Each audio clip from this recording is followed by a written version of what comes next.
오늘은 이제 실적이 10배 예상되는 종목이라고 제목을 좀 적어놨고요. 업종은 OLED 관련주. 이렇게 이제 아까 방송에서 소개를 드렸는데, 조금 더 자세하게 설명드리고 가격 전략과 지금 제가 추천드리고 나서 거의 다음날 우리 목표가 수익 실현을 하게 되는데, 오늘은 이제 어떤 종목인지 한번 알아보도록 하겠습니다. 내일 있을 일정 중에 가장 큰 일정이라고 한다면 내일 이제 테슬라 실적 발표가 있습니다. 시간 한번 볼까요? 언제 나오나? 보통 이제 테슬라 실적 발표가 장 끝나고 나와요. 1분기 때도 그랬고, 그래서 이번에도 그럴 거라고 예상이 되거든요. 그래서 장 마치고 나오니까 시간의 거래에서 움직이거나 빠질 수도 있어요. 그래서 실적 발표는 한국 시간으로 보면은 이제 수요일이니까 목요일 아침에 확인할 수 있겠죠. 목요일 오전에 나온다고 보시면 되겠네요. 그래서 요게 이제 실적 발표가 예정이 돼 있는데, 현지 시간으로 19일 장마감 뒤니까 맞죠? 시간은. 지난번에는 1분기에도 실적이 한번 나오고 나서 관련된 종목들이 좀 밀렸다가 다시 올라갔고, 요번에는 1분기보다는 실적이 잘 나올 것으로 예상이 되긴 하는데, 항상 그렇잖아요. 재료 나오면은 또 그때가 고점인 경우들이 생기니까. 그래서 이번에 테슬라 실적 발표를 하면서 여기서 이제 포인트들이 좀 몇 가지가 있어요. 단순히 그냥 신차 공개. 이번에 그 사이버 트럭. 근데 사이버 트럭은 아직 매출로 잡힐 정도로 이렇게 판매량이 많은 건 아니기 때문에 요건 이미 공개를 했고, 그 다음에 이제 실적 발표하고, 그리고 이제 플러스 알파로 기대되는 거. 이 추가적인 내용이 이게 시장의 기대치보다 더 서프라이즈한 내용이 안 나오면은 내일 실적 발표는 그냥 별거 아닌 게 될 거예요. 그래서 제가 예상하는 것 중에 하나는 이제 자율주행입니다. 그래서 오늘 저희 정방에서는 자율주행을 편입을 했는데, 자율주행에 대한 내용들이 이제 인공지능으로 해서 테슬라랑 함께 같이 나올 수 있고요. 지금 이제 테슬라 인공지능 치면은 불과 하루 전에, 이틀 전, 3일 전 여러 가지 얘기들이 나오고 있어요. 머스크의 XAI가 범용 인공지능을 구축해가지고 테슬라 자율주행도 상향시킬 것이다. 그리고 머스크의 AI 스타트업인 XAI가 테슬라와 트위터 협업한대요. 그리고 인공지능이 핵보다 위험하다고 일론 머스크가 경고했다고 또 하고 있고, 그러니까 계속 지금 이제 인공지능 매일같이 메시지를 쏟아내고 있는 거예요. 그래서 저는 요런 인공지능 관련된 내용들이 한번 나올 수 있다고 봐요. 요거 하나 기대가 되고, 그리고 또 한 가지가 이제 뭐 실적 나오면서 분명히 같이 나오겠지만, 슈퍼차저. 요게 테슬라 거의 죽어가던 테슬라의 심폐소생이 됐던 재료 중에 하나가 바로 슈퍼차저인데, 슈퍼차저가 테슬라가 만든 그 충전소 플랫폼인데, 요거를 이제 북미에 있는 기업들이, 북미에 있는 자동차들이 다 이제 동참을 했죠. 저기서 같이 충전할 수 있게. 그래서 이게 엄청 사이즈가 커졌어요. 그래서 테슬라의 새로운 먹거리가 바로 이제 충전소 사업이죠. 그래서 아까 이제 방송에서는 제가 웰바이오텍이나 또 SK 네트워크스 같은 기업들이 이제 충전소 관련해서 움직일 것이다. 왜냐면 판 자체가 커지는 거니까. 우리나라에도 슈퍼차저가 들어왔습니다. 들어왔는데 한국은 또 한국 자체적으로 또 기술력과 그런 사업을 하고 있는 기업들이 있으니까 한번 경쟁 구도가 될 수도 있겠죠. 그래서 제가 이제 화인 서키트 보면서, 화인 서키트도 전기차 충전기용 PCB를 만드는 회사이기 때문에 요것도 이제 수혜주라고 아까 잠깐 언급을 드리기도 했었어요. 맞아요. 포드, GM, 벤츠 다 슈퍼차저로 충전할 수 있다고 합니다. 분명히 이제 실적이 좋은데 그 실적이 좋은 배경에 분명히 저런 내용들이 내일 포함이 될 걸로 저는 예상이 되고 있어요. 자, 그래서 이제 오늘 제가 준비한 종목이 핌스라는 종목을 가져왔는데, 요거는 이제 사실 예상되는 내용이라기보다는 정말 플러스 알파에 가까운 내용이에요. 그동안에 많이 이제 언급됐던 건 아닌데요. 이제 핌스는 어떤 회사인지 우리가 살짝 알아보면은, 이제 어떤 회사인지 알아보려면은 제일 쉬운 방법이 홈페이지에 가보는 게 제일 좋아요. 그러면 얘네가 잘 해놨고, 가끔 홈페이지에 좀 그지 같은 회사들이 있는데, 그런 회사는 저는 잘 안 사게 되더라고요. 자, 정신없는 로고를 뒤로 하고, 뭐 하는 회사냐? OLED 어쩌고저쩌고 얘기들이 많아요. 홈페이지 깔끔한 거 보니까 돈 좀 쓴 거예요, 이런 회사들은. 이런 회사 전 좋더라고요. 왜냐면 이게 오픈하는 거잖아요. 회사를 알리는 거기 때문에. 옛날에도 그지 같은 회사 사봤는데, 하는 결과가 안 좋았어요. 그래서 홈페이지에 딱 자기 회사를 잘 어필하는 기업들이 전 좋더라고요. 여기 보면은 이제 요 OLED의 오픈 메탈 마스크라고 아까 이제 OMM이라고 얘기를 했었는데 OLED 메탈 마스크라고 하는 디스플레이 들어가는 장비라고 보시면 되겠습니다. 그래서 이제 이런 거를 주력으로 하는 그런 회사이고요.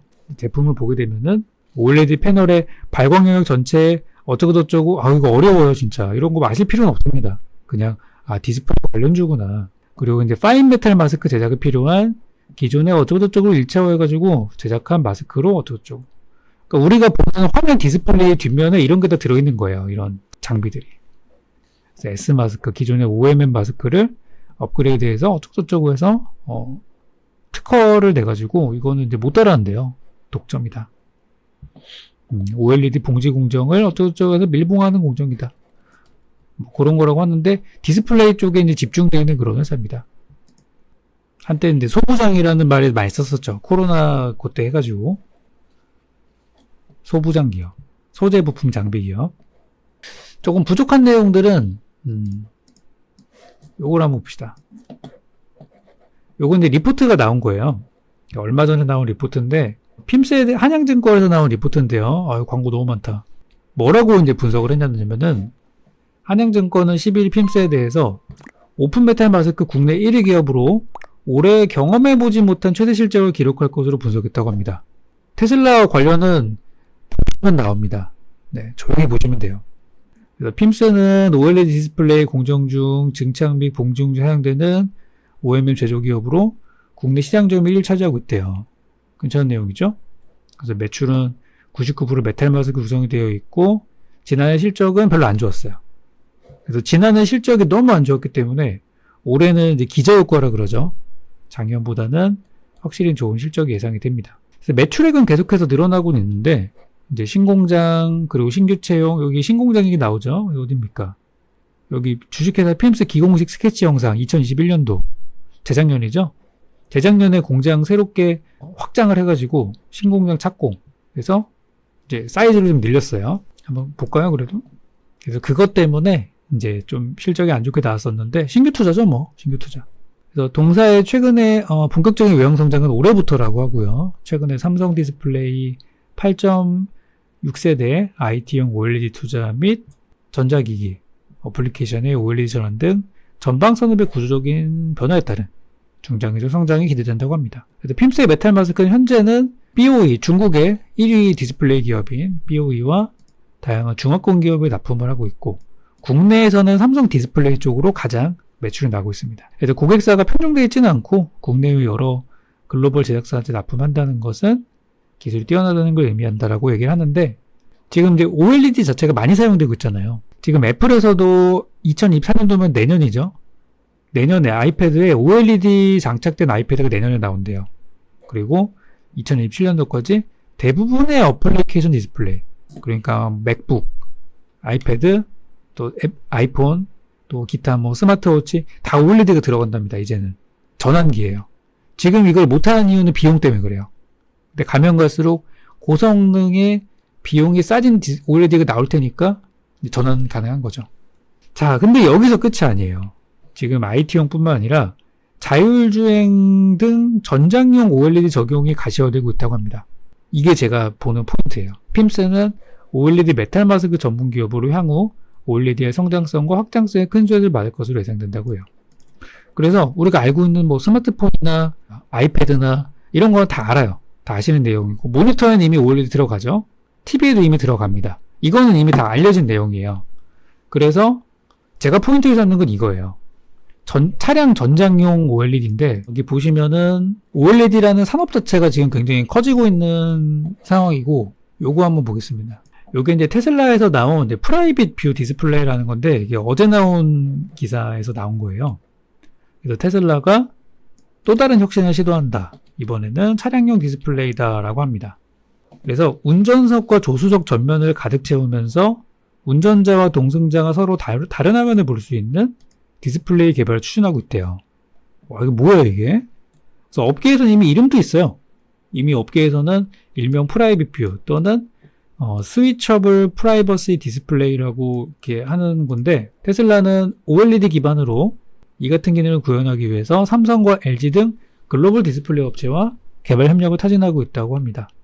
방금 우리가 봤던 핌스가 삼성 디스플레이 쪽의 고객사이기도 하죠. 자동차 전장화로 차량용 탑재되는 디스플레이가 늘고 있고, 이제 아날로그 침으로 표시되던 계기판은 이제는 바뀌었죠. 그리고 오디오, 내비게이션, 에어컨 다 디스플레이예요. 이것도. 특히 테슬라 가면은 겁나 큰 디스플레이가 딱 장착돼 있죠. 그래서 최근에는 운전석에서 조수석까지 하나의 단일 패널로 채우려는 움직임이 일고 있다고 합니다. 그러니까 뭐냐면 지금은 이제 부분 돼 있는데 이게 통 디스플레이로 들어간대요. 이거 사고 나서 고장나면은 수리비 엄청나게 생겼죠. 어쨌든 한대요, 근데. 단일 패널로. 실제로 벤츠는 이런 디자인에 50인치대 디스플레이 탑재를 준비하고 있다고 합니다. 야, 이거 벤츠 이미지 사진이지만 그냥 흔히 말하는, 맞아요. 그러니까 이제 이게 운전하면서 한쪽에서 이제 뭐 애들 TV도 보고 할 수도 있는 거고, 내비게이션 틀고, 또 전기 충전하면서 뭐 게임도 하고, 넷플릭스도 보고, 유튜브도 보고 하는 것들을 핸드폰은 그냥 딴 데 치워놓고 차에서 다 할 수 있는 거예요. 나중에 미래에 이제 자율주행이 완전 자율주행이 되면은 그때 이제 이 기능들이 더 빛을 보겠죠. 자동차 안에서 더 뭔가 할 수 있는 게 많아지니까. 그래서 벤츠가 이렇게 하이퍼 스크린이라고 벤츠는 이렇게 이름도 이렇게 지었어요. 그래서 테슬라도 요거를 이제 준비한다고 합니다. 그래서 테슬라는 한 발 더 나아가서 대형 디스플레이를 배치하면서도 화면을 분리할 수 있는 기능을 구현하려고 한다. 그래서 운전자와 동승자가 서로 이제 다른 화면을 볼 수 있게 그렇게 한다고 하고 있고, 거기다가 이제 뭐 보안 필름처럼 서로 다른 화면, 서로 상대방이 보는 거를 안 보이게 하는 기능도 있다는데 뭐 이거는 왜 하는지 그렇다고 합니다. 그래서 이미 이게 뭐 미래의 기술이 아니라 이미 올해 1월 달에 열린 CES에서 LG 디스플레이와 샤프가 벌써 이 기능을 공개를 했습니다. 장착만 하면 돼요. 그래서 이미 업계에서는 요게 이미 나온 그런 내용들이고, 요건 LG 디스플레이에서 그 공개한 디스플레이인데 뭔가 좀 느낌이 산뜻하죠? 뭐 있어요 보면은 뭐 이런 식으로도 만들었다고 해요. 이건 이제 뭐 현대모비스 건데, 현대모비스에서는 자꾸 디스플레이를 얘네들 접고 막 말고 막 그러죠. 여기에서도 뭐 새로운 거 스위블 디스플레이, 그러니까 디스플레이 갖고 자꾸 이제 가만두질 않고 접고 휘고 막 말고 그래요. 그만큼 기술이, 우리나라 기술이 이게 세계 최초로, 그죠? 저는 우리나라 OLED 회사들이 그동안 이제 중국산 저가 공세 때문에 많이 힘들었던 건 사실인데, 기술력 자체는 우리나라가 저는 훨씬 더 좋다고 봐요. 이거는 뭐 전 세계가 인정하는 겁니다. 다만 단가 때문에, 단가가 아직 안정이 안 돼서 그렇지. 그래서 차량용 디스플레이가 요즘 전 세계적으로 뭐 꼭 테슬라뿐만 아니라 다 이걸 도입을 하고 있어요, 지금. 이게 나중에 이제 뭐랑 연결이 되냐면 자율주행이랑 이런 거랑 연결이 되겠죠. 그래서 이제 차량용 디스플레이라는 시장이 엄청나게 커지고 있는 시장이에요, 이게. 그래서 저는 아까 말씀드린 그냥 뭐 스마트폰에 들어가는 OLED나 TV에 들어가는 OLED인지 그건 옛날 얘기고, 이제부터는 전장용을 봐야 돼요. 자율주행 등 전장용 OLED. 요게 이제 앞으로 그 성장성이 있는 산업이라고 보시면 됩니다. 요거는 이제 올 봄에 나온 기사인데요. 이재용 아저씨가 자동차 부품 사업 이지, 삼성 블릿 디스플레이 최주선 전장 OLED 육성한다. 그러니까 삼성에서도 이미 준비하고 있는 거예요. 앞으로 다가올 미래에 대해서. 이런 거는 되게 신선하잖아요. 전기차, 수소차 이제 별로 신선하지 않아요. 너무 익숙해졌어요. 근데 이거는 좀 신선해요. 차량용 디스플레이. 최근에 빠르게 확대되고 있는 전장 부품 시장을 겨냥해서 전장용 OLED 사업을 더욱 강화할 것으로 예상이 된다. 삼성 얘기입니다. 자동차 한 대당 평균 2장 이상의 패널을 탑재하게 될 것으로 전망이 된다. 그리고 삼성 디스플레이와 LG 디스플레이가 선도하고 있는 차량용 OLED 패널의 비중도 커질 거라는 관측이 나온다. 저는 현대차, 아우디, BMW 수주를 늘리는 데 힘쓰고 있고, 페라리에서도 OLED 디스플레이를 탑재한다라고 합니다. 올해 삼성 디스플레이가 올해 그 CES에서 디지털화된 대형 자동차 조종석인 뉴 디지털 콕핏을 선보였다. 좋아요. 이 차량용 OLED 시장이라는 게 이게 우리나라가 왜 경쟁력이 있다라고 하냐면은, 현재 삼성 디스플레이가 점유율이 42%고 LG 디스플레이가 50%래요. 사실상 92%를 우리 한국이 먹고 있는 거예요. 차량용 OLED 시장은. 그러니까 핌스 같은 기업은 얘네들의 이제 거래처니까 우리나라 기업치고 삼성과 LG를 거치지 않는 회사가 있을까? 수혜주라고 봐야죠. 아직 이쪽은 중국 업체들이 따라오지 못하는 상황이라서 국내 업체들이 선도하고 있다고 합니다. 근데 TV나 이쪽은 이미 중국이 많이 장악을 했어요. TV 쪽이나. 여러분들 그래서 TV 보면은 요즘에 TV 가격 엄청 싸더라고요. 깜짝 놀랐어요. 요즘 이제 곧 가을 넘어가면 이제 블랙 프라이데이 되는데 TV 가격 엄청 싸더라고요. 막 80인치 TV가 100만원대면 사요, 요즘에. 이게 다 중국산 때문에 그래요. 그렇지만 차량용은 좀 다르다고 하더라고요. 그런 상황입니다.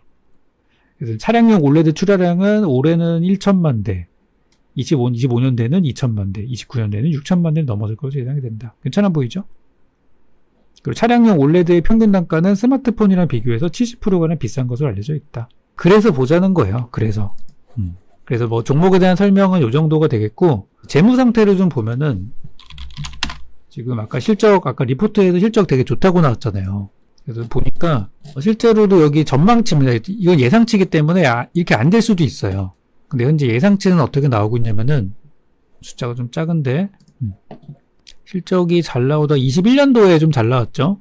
영업이익 70억 쳤다가 작년에 11억까지 완전 쪼그라들었어요. 실적이 7분의 1 토막 났는데 올해 다시 회복하는 그런 상태라고 합니다. 그래서 매출액 1000억과 영업이익 100억은 창사 이래 최대 실적이에요. 이게 만약에 된다고 하면. 그래서 이제 실적이 크게 좋아질 것으로 예상이 되고 있고, 회사의 어떤 질적인 부분을 확인하는 부채 비율은 좀 늘고 있긴 합니다만은 유보율도 같이 늘어나고 있는 상황이어가지고 어쨌든 회사는 지금 불경기를 좀 겪고 좀 출렁출렁 하고 있지만 이제 큰 도약을 올해 하게 될 것으로 예상이 돼요. 그런 회사예요. 그래서 사실 이제 주가가 바닥에서 이제 올라오면서 막 매물대를 돌파하려고 있는 그런 형태로 보여지는데 바닥에서 들어가는 건 아니에요. 이거는 이미 좀 신세가 나왔어요. 올 초에 7,000원대니까 벌써 2배 이상 올랐죠. 그치만 여기서 단기 시세가 조금 더 나을 거라고 보기 때문에 들어가는 거라서 한 2만원대가 좀 매물이 많이 있을 수 있고 2만원 돌파하면 날아가는 거예요. 그 다음부터는. 그래서 이제 가격 전략을 좀 잡아드리면 설명이 좀 길었네요. 10분이나 더 해버렸네. 이 종목은 내일 아침 시가 이하 분할 매수 똑같아요. 전략은 항상. 그리고 목표가는 5% 이상 수익 실현을 1차 목표로 잡고요. 그리고 이제 금액으로 보면은 약간 방송상에서는 안 나왔죠. 이게 금액으로는 그러니까 사실 2차 목표가죠. 2차 목표가는 21,000원. 그리고 손절가는 16,000원 이렇게 잡았는데 우리 카톡방 계시는 분들이나 또 저희 정의원 방송 계시는 분들은 제가 매수 시점 다 알려드리고 메시지로 드리고 저 정의원님들이 문자로 드리고 하고 있으니까 그쪽 통해서 확인하시면 되겠습니다. 그래서 예상대로만 된다면 작년 대비 올해 실적은 10배가량 11억대에서 100억대로 점프할 수 있는 그런 기업이 될 것이고 앞으로 성장하는 사업이기 때문에 이미 많이 커진 사업이 아니에요. 새로운 사업이에요. 완전 새로운 사업. 그래서 관련한 종목으로 핌스 오늘 종목으로 준비를 했습니다. 자, 이렇게 이제 오늘 제가 준비한 내용들은 다 설명드렸고요. 시간이 늦은 관계로 오늘은 여기까지 하도록 하고 내일 장중 공개 방송입니다. 내일 장중 공개 방송이니까 못다한 이야기는 그때 또 나누도록 하죠. 네. 그래서 저희 정혜원 방송 가입문이 있으신 분들은 오늘 공개 방송 혜택 받으시려면 오늘 들어오셔서 보시면 되겠고 내일 장중 공개 방송은 오전만 합니다. 오전만 하니까 잘 보시고 남은 시간, 남은 저녁 편안한 시간들 보내시고요. 저는 내일 아침 우리 정혜원 방송 돌아오고 공개 방송은 화요일날 저녁에 하니까 그때 또 뵙도록 하겠습니다. 네, 수고들 하셨고요. 다음 시간에 뵙겠습니다.